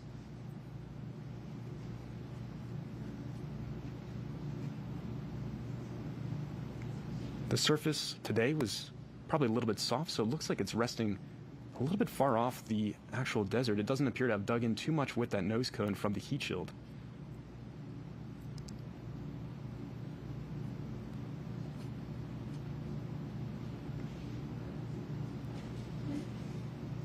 You are here with us as we witness this historic moment. It's the first time the United States has delivered samples from an asteroid to Earth, and these samples will be analyzed for decades to come in laboratories around the world.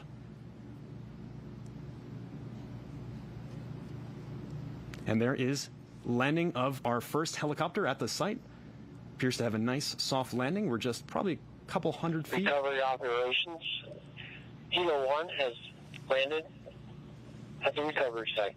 So our first helicopter, you just heard confirmation, and you can see visual confirmation of that landing. We're maybe about 100, 200 feet away, landing away from that sample. So a little bit of a hike for our team members to get out to that sample return capsule and begin our environmental safety sweep. As I mentioned, our on-scene commander, Stu Wiley, will be the first person of the team to actually approach this sample, check the area for any unexploded ordnances, UXOs, that could possibly be out there on the range, and then also make sure that that SRC is safe for our operations team to approach and begin recovery. You can see where that parachute disconnected from the top of that SRC. That is the back shield that you see right there at the very top with that little bit of white wiring still coming out of the top. Our SRC perfectly landed there on the Utah Test and Training Range. So what you're about to see happening next is the process of recovery operations.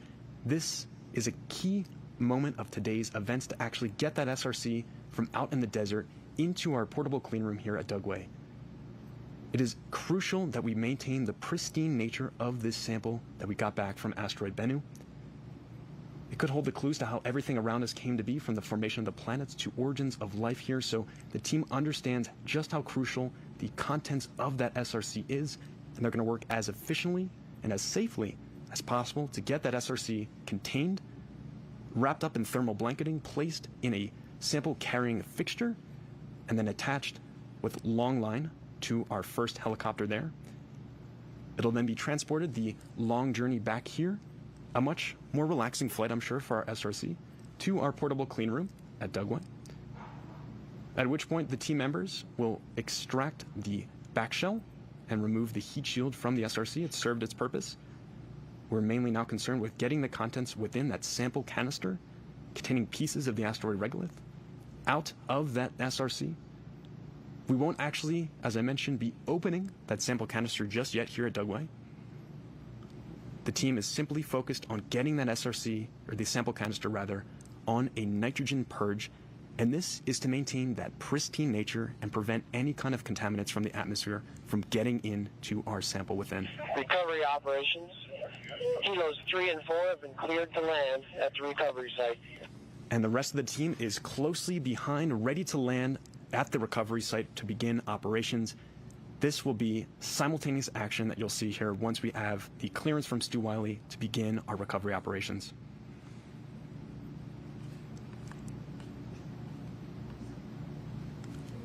At least from this perspective, I'm not noticing really any drag marks or any kind of roll marks, but the team, once they approach, will mark any possible areas of interest where the SRC possibly came in contact with the rough desert terrain.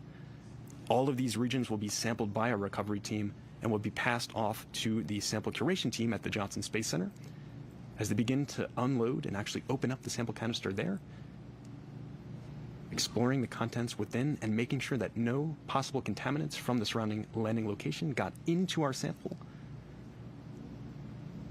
We're getting a wider view now. We should have the helicopters that have landed nearby coming into view, potentially. The team really taking extra precaution as they approach the SRC. As I mentioned, team member safety is paramount during these operations. There are possible potential areas of concern as the team begin these operations, including the temperature of that SRC. You see it looks quite charred there. It could still be a little bit warm. As I mentioned, it heated up to over 5,000 degrees Fahrenheit. So as the cool desert air begins to cool down that SRC, we want to make sure that it is cool enough for our team to actually begin those recovery operations. We'll also be checking the gas levels of that SRC to make sure that it is not outgassing from the batteries within, heating up during that re-entry. We'll also be making sure that there is no live voltage present. And we see a view now from our high altitude plane that has visual of those helicopters landed nearby, just at the northern part of your screen. You can see one of them on screen now. The top of your screen there, it is centered up. There is our helicopter, and it appears that we have our on-scene commander potentially walking over. This is once again our high altitude WB-57 shot of our helicopters landed at the LZ, our landing zone. You can see some movement on the screen. It appears some team members might be approaching our SRC at this point to begin those recovery operations, the initial safety sweep.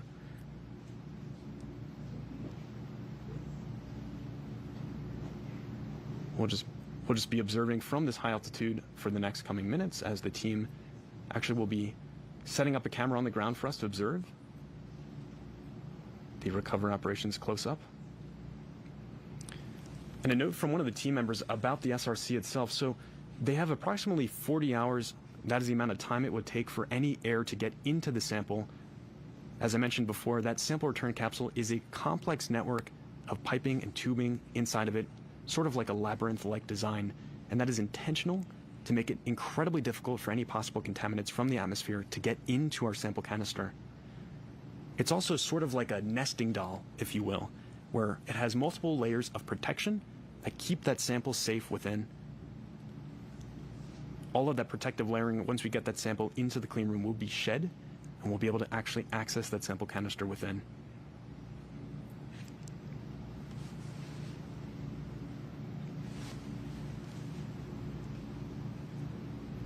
The main goal, as I said, for today is to get that sample canister on a nitrogen purge. That is to maintain its pristine nature And we have visual once again from one of our helicopters here orbiting around the landing location. You can see our SRC at the bottom left of your screen and its parachute that helped us get the last leg of the journey down. It deployed a little bit higher than we expected, 20,000 feet elevation. Original expectation was at about 5,000 feet. And this brought us down the last leg of the journey after a punishing initial entry into Earth's atmosphere over San Francisco, about 82 miles in altitude, to now resting on the rugged Utah Test and Training Range desert floor.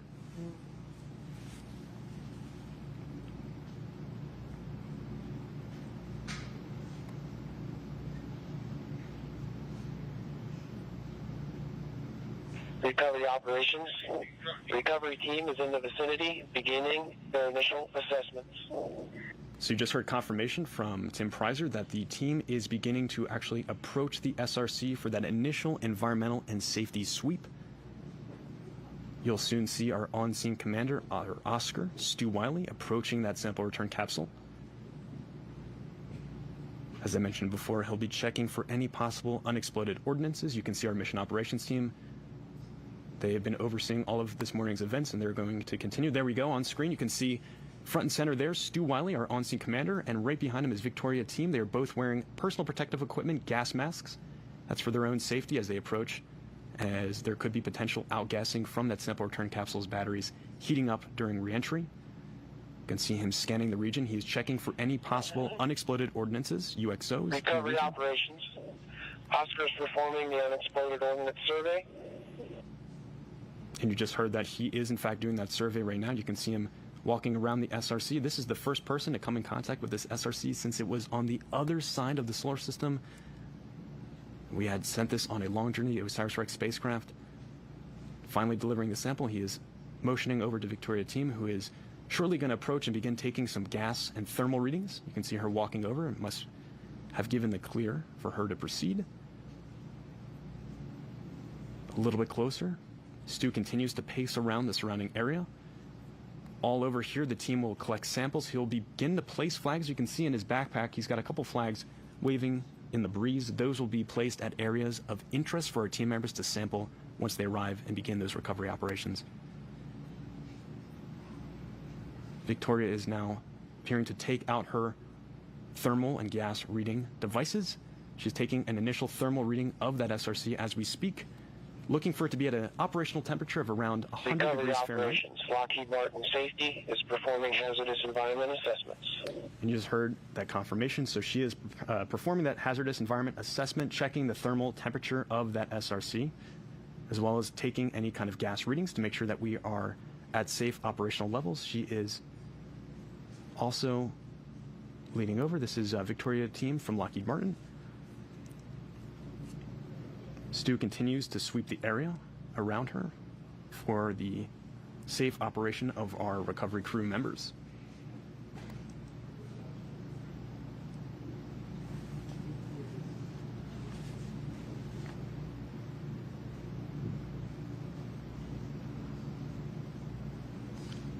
There are several nozzles, valves around the SRC, and so once Victoria has the clear to approach, she'll actually open up some of those valves and insert a gas reading device within to actually take some temperatures. And you can see off to the left of your screen, Stu Wiley is actually safing and stowing away that parachute that helped take us the last leg of the journey. It's great news that that disconnected from the SRC. That allowed our SRC to rest as it is now here on the surface of the Utah Test and Training Range. It appears with minimal dragging. Recovery operations. Oscar is safing and storing the main parachute. So Stu is going to get that parachute stowed, placed away, as Victoria is front and center on your screen, beginning to take some of those gas readings to make sure that we are not outgassing any kind of noxious chemicals that could be present from that battery heating up within the SRC.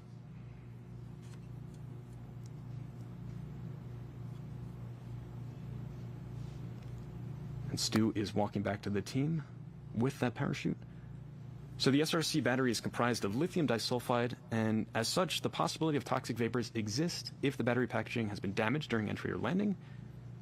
Discharging could cause a potential presence of hydrogen sulfide from those batteries heating up, or carbon monoxide. And so that is why Victoria initially had her gas mask on. It appears she has now actually taken it off, so it appears that the gas readings indicate nominal conditions. Recovery operations, Lockheed Martin Safety has confirmed no hazardous gas. And you just heard that confirmation, so the safety assessment is successful. Victoria has confirmed that with her gas readings and thermal measurements of the SRC. They'll then go back over, Stu and Victoria, for a team huddle to prepare the rest of the team to begin the recovery operations and actually get this SRC into our clean room here at Dugway and continue the operations. You can see the Lockheed Martin team in the bottom left of your screen just overjoyed with this moment. This is years of careful planning and preparation leading to this final phase of getting that sample back here to our clean rooms. I'm sure they've been holding their breath all morning, so they're getting closer to finally being able to take another breath and relax as we actually will begin our recovery operations, a key part of today's events. And you might see Victoria approach over and over once again to that SRC to continue to take gas readings. At this point, she appears to be covering up the back shell of that SRC, placing a Teflon cover over.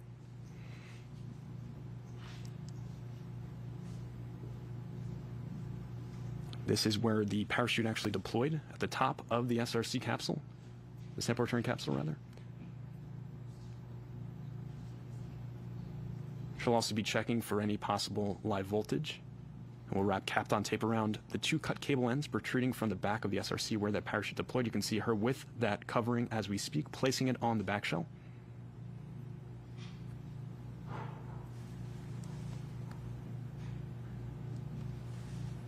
And she has successfully placed that shielding on the back, that Teflon cover.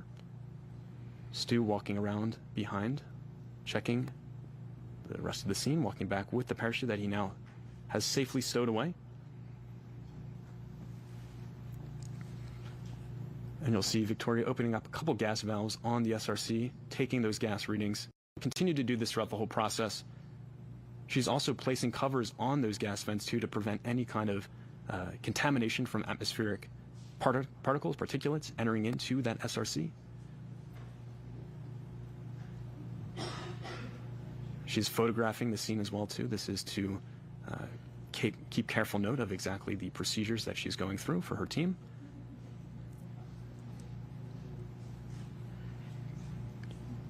So the recovery operations will be getting underway shortly now that the team has conducted their initial environmental and safety sweep.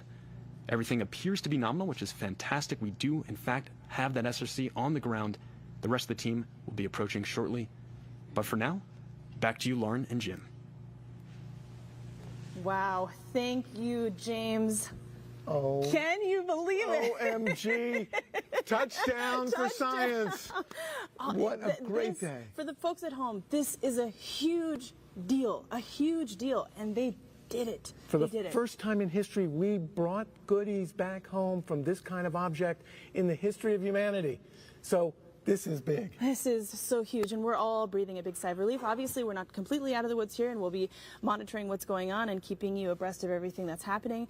But for now, wow, we made it home. A great job by that Lockheed Martin team, yes. safing that craft. Fantastic work. What a spacecraft. We have to name her specially. Yes, absolutely. In that capsule, everything perfect. So while the capsule was making its way to the ground, mission teams... Recovery operations, all vent covers are in place.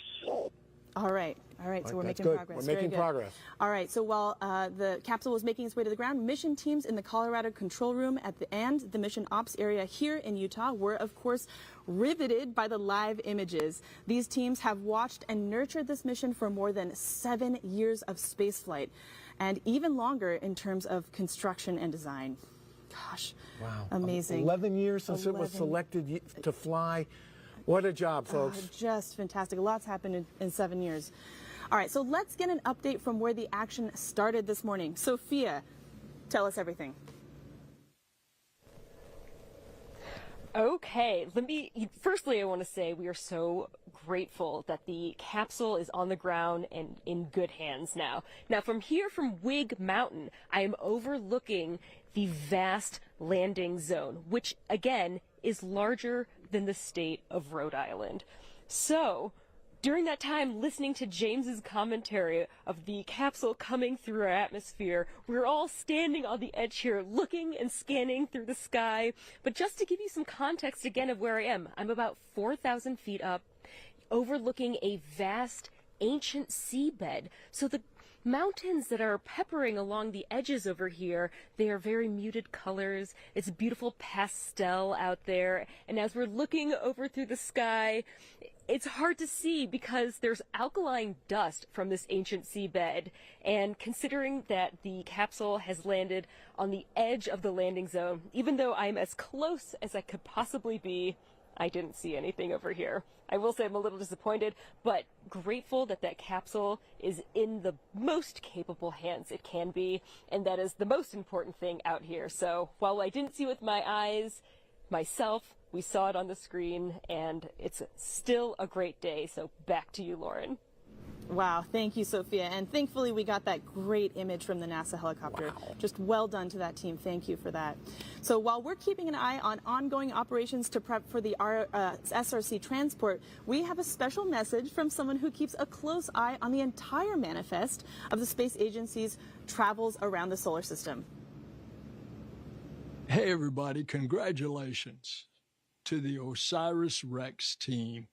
You did it. You designed it, you built it, and you carried out the first mission to collect a sample from an asteroid. And after a 2-year journey, it has touched down at the Utah desert. It brought something extraordinary, the largest asteroid sample ever received on Earth.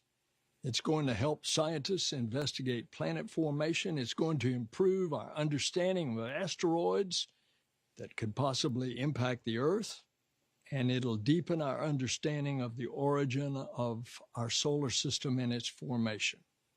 This mission proves that NASA does big things, things that inspire us, things that unite us. Recovery operations, we can confirm that the SRC is not breached. Beyond our reach. And the mission continues with incredible science and analysis going to come.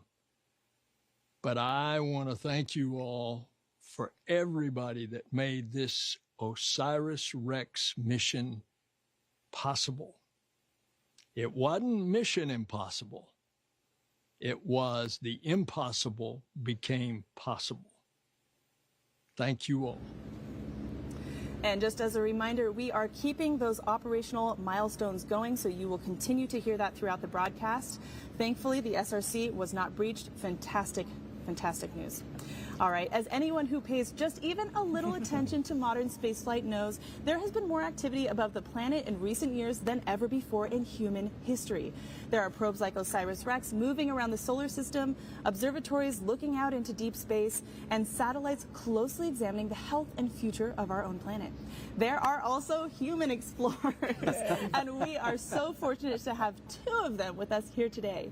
Joining us now are NASA's astronauts Butch Wilmore and Sunny Williams, scheduled to launch on Boeing's crew flight test aboard Starliner to the International Space Station. Butch and Sunny, thank you for joining us today. We are honored to be super here. exciting day. Congratulations. Absolutely historic. How are you feeling? Pretty amazing. It's like, wow, this is what, dreams and imagination is fueled with. This is just amazing. So, it can go from the movies, but this is reality, and we're doing things that people couldn't even believe could happen. It's amazing. Yeah. And also, we've both landed under capsule, under parachutes. There's not much better feeling when that parachute opens, I'm telling you. And it was maybe not equal, obvious. Pretty close to exciting and the tense and that parachute opened. Oh, it was thrilling, absolutely thrilling. Yep. Yeah, it's fantastic. Well, that is fantastic. One of the things that I think will be really interesting is this, of course, this site is being considered as one of the candidates for the Boeing Starliner crew flight. Right, and that's actually why we're here. It just worked out in our timing for our training and as we're working on Starliner, that we could come and actually view one of our prime landing sites, which is here at Dugway. And so that's actually what brought us to the area, so we could be here and sharing the experience with you today. And we see this has gone so well, we are ready to land. Recovery operations. That's the place that our flight The recovery team is performing their safety This is a huddle. beautiful place. It's a beautiful day this morning. You know, no wind. I think the capsule just came right down under the chute, and hopefully we'll have a nice soft ride just like this hope capsule so. too. Absolutely. And we just got a call out that the recovery team is performing their safety operations. Everything nominal. So That's good. you guys will be coming back and maybe someday with samples yourself, brought back by humans. Indeed. What do you think about that? Again, we're in that era of going beyond low Earth orbit now with humans, you know, headed back to Moon and potentially one day to Mars with the Artemis program. And it is a thrilling time, as you mentioned earlier. So much taking place within the solar system, the near solar system now, and it's fascinating. Great time to be in human space. Awesome. I think I'd be a little bit nervous to go to an asteroid, so, Wise so woman. I'm She's super wise. glad the spacecraft did it, and we'll set the pace and show us how to do it. But I think maybe you'll practice a little bit more before we go, because it's Good a idea. Yeah, it's a dangerous sounds good. environment Right. learning about it. Well, much Sunny and Butch, thank you so much for joining us Oh, we today. appreciate Hopefully it. you'll stick around for more of the show. Yeah, All right, congratulations Thank you, to guys. everybody out Thank there. you Really so appreciate it. much. Thanks, guys. Good luck with your flight. If you've just joined us, this is special live coverage of NASA's OSIRIS-REx asteroid sample return mission. You might be thinking, this doesn't look like a typical NASA facility. And it's not. In fact, it's because of the extraordinary capabilities that we find here, that we find ourselves in the Utah desert in the first place. We're coming to you live from Army's Dugway Proving Ground. We've got a video postcard to share that will give you a better sense of the glorious desert environment all around us. Take a look.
Wow. Absolutely gorgeous. The spaces here are vast, rugged, beautiful. I mean, you got to see a little bit from the NASA helicopter, but that was a close-up and personal look. And look at this. We're in this place that almost looks like Mars, but on Earth, as we're recovering a capsule with the pieces of our universe that will tell us about the early time of our solar system that we can't get anywhere else. And there's the crew out there approaching that beautiful capsule that did the joyful ride from that top of the atmosphere down. 13 minutes of roller coaster riding, and they're getting it safe and ready to start bagging her to come over to the clean room here. Wow. And explain, why do we do a land landing, as opposed to an ocean landing? So many of our crews land in the ocean, as you know from Apollo. But for this one, we need to bring it back to a place where we can contain the contamination. By landing in the desert here, we can keep the Earth's ocean, all those absolutely wonderful waters out. This is the best place to bring home this kind of capsule. And look at her. She landed perfectly. Looks like a top sitting there. Absolutely gorgeous. Well, this isn't the first time that NASA has visited Dugway, and it certainly won't be the last. Take a look. When bringing a sample of the cosmos back to Earth, it's important to find a good landing zone that won't compromise the sample. That's why NASA partnered with the Army's Dugway Proving Ground. Its vast open space makes it ideal for the task.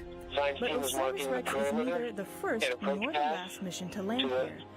In 2004, the Genesis mission landed here at Dugway, delivering our first ever samples of solar wind. In 2006, NASA landed at Dugway again, this time with a mission called Stardust, which gathered samples of interstellar dust. Both of these missions helped fuel our understanding of the universe and wouldn't have been possible without a safe landing zone, just like OSIRIS-REx. After today, NASA and Dugway are looking towards the future, to the Mars sample return mission that will once again be bringing a unique sample of our universe right here to Dugway Proving Ground. The U.S. Army and Air Force have been excellent hosts to us for months as we've been preparing for today's landing. That's one of many reasons I'm so pleased to welcome Colonel James Harwell, Army Commander here at Dugway Proving Ground. Recovery operations. Nominal SRC recovery operations have begun. Getting an update. Okay. All right, nominal SRC recovery operations have begun. Okay. Pretty darn good. All right. Okay, so today could not have gone any better. How did it, I mean, in large part due to our amazing partners here with the military, how did it look from your end?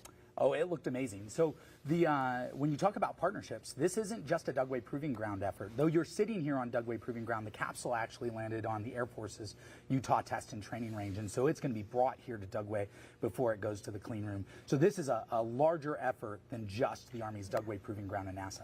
And it looks like it might have landed right. So I got a note just before this from the commander of the Utah Test and Training Range that it did land on Uter. And so there was a little bit of rivalry there. We were hoping, but it looks like it was on Uter. Right on the boundary, though. Yeah. So close. So we have a big collaboration at NASA with members from the Army and Navy, from the military services that have given us the opportunity to go to these great places in space ourselves as people. And can you tell us a little bit about the training and other fantastic things you do prepares these people to be crew for flight into space? Yeah, so if you look at it, the Army is the greatest leadership lab in the world. The types of problems that we have to solve on a day-to-day basis. And we have some of the best workforce that is available. So here at Dugway Proving Ground, we do chemical and biological defense testing. We're part of the Army's Test and Evaluation Command. And so anytime a piece of equipment is going to go into a service member's hands, it's tested by one of our amazing members of our workforce. But we also do training here. And so it gives a chance for folks to come and do things in a realistic environment. And that really allows them to hone those problem-solving skills. So that's why the crews are so good who come from the Army and the Navy and Air Force. Yeah, we'd like to point out it was an Army astronaut this week who went over who set the record. Oh, well, there you go. There you go. Well, we couldn't let you go without wishing you a very happy birthday today. Happy birthday. Today is your birthday, and you got a piece of the solar system. How about that? I don't think I could have gotten a better present from NASA. No. And this is the rarest stuff we've ever had on Earth. It is. And I mean, when we're talking about the origins of life, and that's one of the I have the coolest job in the world. A couple months ago, I was here and out on the Utah Test and Training Range, we got to go out to an archaeological site and see 12,000-year-old footprints. And now we're going to get to see the material from the origins of the solar system. I think we've set the bar pretty high, and so my kids think I'm cool today. I don't know what we're going to do to top this. Well, we think you're pretty cool, yes. too. Yes, sir. And thank you so much for joining us. We've really loved having you. Thank you so much. We have a saying at NASA that the only way to reach the stars is if we all go together. The OSIRIS-REx team represents pros at the top of their game, but future explorers are just now finding inspiration in today's events. Here at the Dugway Proving Ground, students attending public school can literally say that a sample of an asteroid landed in their backyard. We visited the school to hear their thoughts about the mission and how their teachers hope it might influence their dreams of future exploration.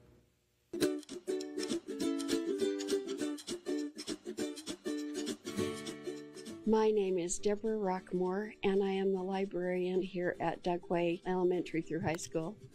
I love that Dugway is part of this. We have a very strong feeling about Dugway. It's a wonderful base. To have it be a prominent area where this is coming down is really amazing to us. Well, I'm just glad that this little town is getting noticed. It's a big rock that has kind of like holes in it because they've been flying through the sky with fire because it goes really fast. Honestly, I find it really cool because you don't really expect this stuff to happen, in your backyard.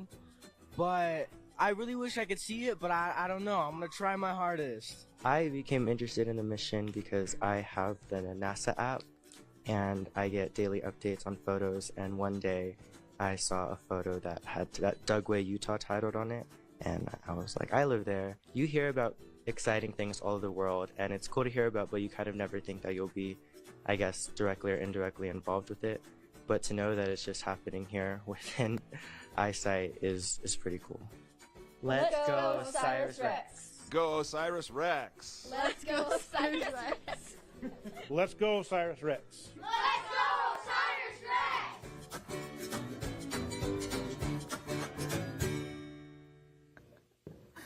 All right, let's go Osiris-Rex. I love that energy. I do too. All right, Jim, you know, you're a planetary geologist.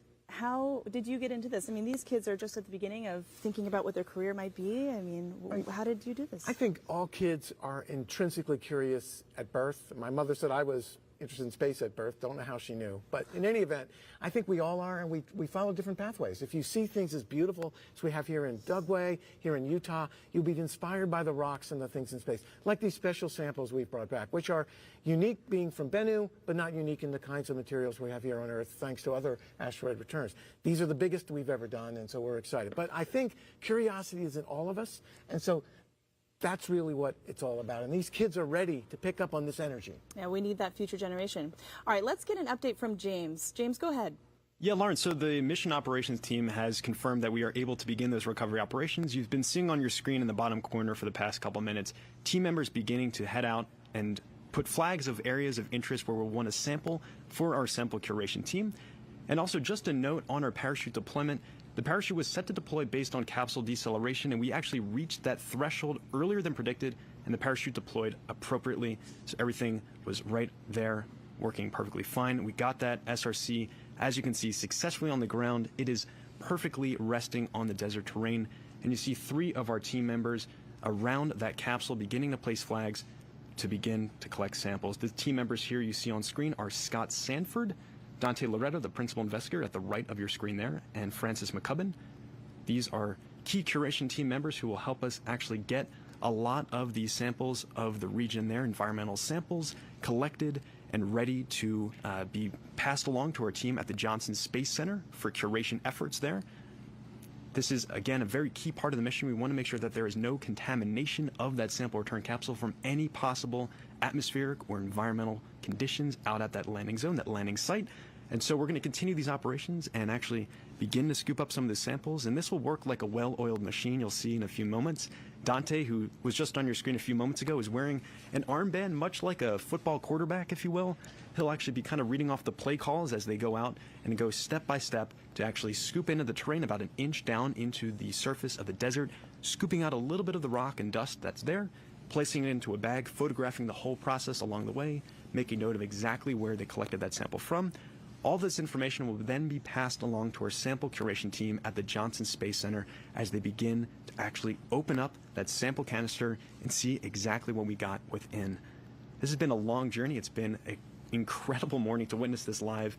Just such a stunning feat of engineering to get that capsule back here to Earth with samples of the asteroid Bennu. This is why we do science, right? To get these kinds of samples, every piece of dust and grain inside that sample return capsule is a PhD thesis waiting to be written. It's a new discovery waiting for us about the origins of the solar system and our place in it. And the vast majority of that sample, more than 70% of that sample, is actually going to be stowed away for future analysis. We did the same exact thing with the Apollo missions when we brought back rocks from the moon. A large quantity of those rocks and dust from the moon our astronauts brought back were stowed away for future generations with the expectation that our technology will continue to improve and improve and improve, and then we'd be able to ask questions that we couldn't even begin to fathom. And now the same thing we'll be doing with the OSIRIS-REx samples that we brought back from the asteroid Bennu. A lot of these will be opened up 50 years from now with scientists who are yet to be born, asking questions we can't even begin to imagine.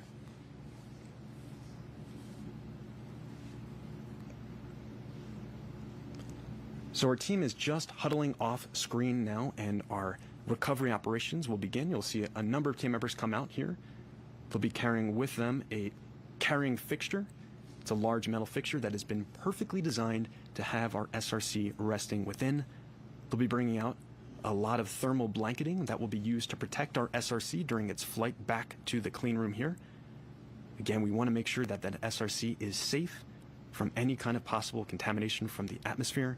So they're going to do an excellent job of actually wrapping this SRC up and getting it prepared to transport to our portable clean room. That actual operation of getting that SRC bagged and stowed and ready to go on our long line operations for the helicopter will be a rather quick operation, as you see some team members from Lockheed Martin. Their role is largely finished for today. They were operating a lot of the flight dynamics of that SRC, getting it to the ground, and now they can really just take a step back and relax, catch their breath after all the chaos of the morning. Very exciting moment for all of them, I'm sure, to actually see their creation sitting on the surface of the Utah Test and Training Range. Just massive, massive sigh of relief. So as I mentioned, that actual recovery of the SRC will be a relatively quick process, but a number of our team members, including Dante Loretta, our principal investigator, might remain out on the site where you see that SRC on your screen now. They're going to continue to collect samples. You can see a number of flags placed around. There's some pink flags placed there. There are 4 placed in front of the SRC where the team believes the SRC is potentially dragged along the surface as it came to a rest on the Utah Test and Training Range desert surface. On the back side of that SRC are 4 additional pink flags, and those are our regions for control sampling. We'll actually go and sample all of these regions and compare back to areas we believe the SRC did not contact. You can see additionally, it's a little bit hard to make out with the bright color of the desert, but there are a couple white flags present at the SRC. And these are areas of operation for the team to actually be able to walk up to the SRC with the carrying fixture, place it next to the SRC, and actually begin to bag and stow our sample return capsule for transport to the Dugway clean room. So it's been already just an incredible morning. We're now about an hour past landing of the OSIRIS-REx sample return capsule. Just a few years ago, our spacecraft, our intrepid robotic explorer, was 200 million miles away from us on the other side of the solar system. It successfully captured a sample of the asteroid Bennu, stowed it away, and transported it on the long 1.2 billion mile journey to us here on Earth. We experienced an incredible entry, descent, and landing as this team that you see on screen here, the Lockheed Martin team, a couple hours before our broadcast started, gave the green light, the go command to actually release the sample return capsule containing pieces of the asteroid Bennu. It then floated on its own through the vacuum of space for about 4 hours before coming in contact with the atmosphere over the San Francisco, California Bay Area, traveling at just over 27,000 miles per hour and heating up to over 5,000 degrees Fahrenheit as it encountered the incredible drag forces our Earth's atmosphere presents. We then slowed down under our drogue parachute initially, which kept us stable during our descent down to the Utah Test and Training Range. And then ultimately, at about 20,000 feet off the deck, we gave the command to deploy our main parachute, that orange creamsicle color parachute that has now actually already been stowed away by our team members here at the Utah Test and Training Range. It's been a really wild journey. Very excited to have our SRC on the ground.